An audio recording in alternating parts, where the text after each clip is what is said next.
بانو نرگس هستیم. روش پیچش دلمه رو میخواد آموزشتون بده. خب اینو موادو که ریختی بریز گندو. اینقدر خوبه. آره کم خوبه.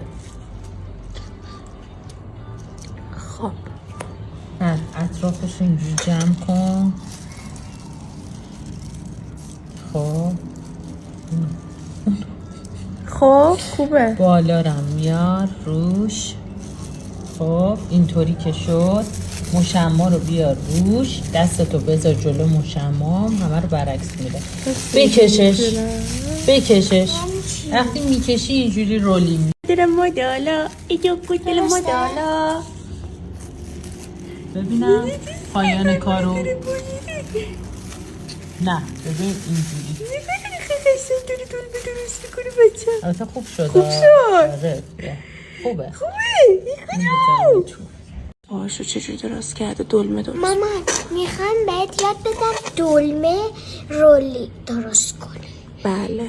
اندازه برگی کم میریزی.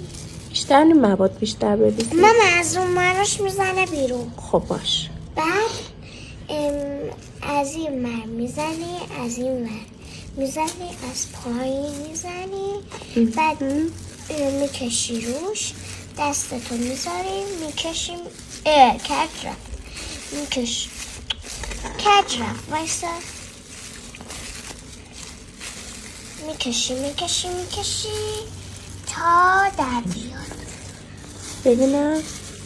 رول میشه. وای پیریزه مامان. پیریزه بابا. یه برگ دیگه بده.